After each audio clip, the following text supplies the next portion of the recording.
Assalamualaikum warahmatullahi wabarakatuh.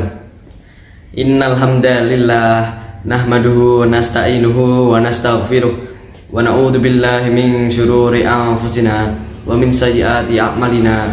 May yahdihillahu fala mudhillalah wa may yudlilhu fala hadiyalah. Allahumma sholli ala Muhammad wa ala alihi wa sahbihi ajmain, amma ba'du. Pada kesempatan kali ini, izinkan saya menyampaikan kultum yang berjudul Kiat agar kuat menahan rasa lapar dan haus saat berpuasa. Semua orang pasti tahu yang namanya menahan nafsu untuk makan dan minum selama rata-rata 13 jam pasti menimbulkan rasa lapar dan haus. Rasa lapar ini seringnya juga membuat kita merasa lemas atau tidak berenergi. Loh, kenapa kok hal ini bisa terjadi? Karena ya singkatnya, secara saintifik tubuh kita selalu melakukan yang namanya metabolisme atau proses ketika tubuh mengubah makanan yang kita makan menjadi energi. Di dalam proses tersebut, makanan yang kita makan pasti akan melalui yang namanya organ lambung. Ketika makanan masuk melewati lambung, cairan yang bernama asam klorida atau asam lambung akan bereaksi untuk membunuh kuman yang masuk. Asam lambung ini tidak akan kenapa-kenapa kalau masih ada makanan yang bisa dicerna. Tapi yang jadi masalah adalah ketika makanan tersebut sudah habis, asam lambung justru akan bereaksi dengan dinding lambung. Karena sifatnya asam, bersifat merusak, larut, menggerus. Akhirnya karena reaksi itu menggerus dinding lambung, perut kita jadi sakit atau mungkin perih ketika kita lapar.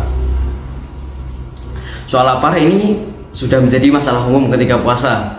Nah, maka dari itu saya akan menyampaikan beberapa kiat agar kuat menahan rasa lapar. Yang pertama, Anda wajib sahur, terutama sahur pada akhir waktu. Sahur ini sangat penting untuk metabolisme kita selama seharian. Jika kita nggak sahur, maka nggak ada makanan yang bisa dicerna. Akibatnya apa? Bisa sakit, perih tadi asam lambung, sama energi yang kita hasilkan bisa sedikit sekali. Sahur di akhir waktu juga disabdakan oleh Rasulullah SAW, yaitu senantiasalah umatku dalam kebaikan selama mereka mengakhirkan sahur dan menyegerakan berbuka. Hadis riwayat Ahmad. Yang kedua, minum air putih yang cukup. Ini jelas, karena kenapa? Tubuh kita rata-rata memerlukan asupan cairan setidaknya 2 liter dalam sehari, atau mungkin setara 8 gelas. Nah, karena ketika puasa bisa kita akali dengan minum minimal 4 gelas saat sahur, lalu dilanjutkan 4 gelas saat berbuka. Yang ketiga, makan makanan yang kaya serat. Makanan yang kaya serat seperti pisang, kacang almond, alpukat bisa menjaga kadar gula di dalam tubuh tetap seimbang, sehingga metabolisme tubuh tetap stabil. Dan ketika metabolisme tubuh stabil, kita akan merasakan rasa kenyang lebih lama. Keempat, mengurangi konsumsi kafein. Nah, yang suka minum kopi sama suka minum soda, sorry ya, minumnya dikurangi dulu ya. Kenapa? Karena kafein bisa mengakibatkan kita cepat haus. Minuman coklat dengan minuman berenergi juga bisa ada kafeinnya loh. Nah, lanjut.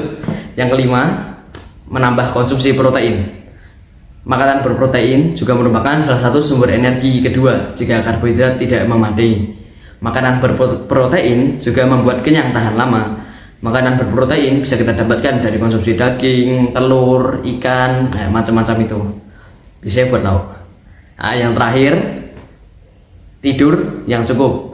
Tidur yang cukup membantu mencegah metabolisme tubuh untuk tetap berjalan normal. Dengan normalnya metabolisme tubuh, rasa kenyang akan bisa terasa lebih lama. Oke, baiklah, itu dia beberapa kiat agar kuat menahan rasa lapar saat berpuasa. Semoga membantu saat diaplikasikan, sehingga memudahkan kita untuk menjadi insan yang makin bertakwa kepada Allah Subhanahu wa Ta'ala, sebagaimana perintahnya di Quran Surah Al-Baqarah ayat 183. Nah, sekian dari saya. Wabillahi taufiq wal hidayah. Wassalamualaikum warahmatullahi wabarakatuh.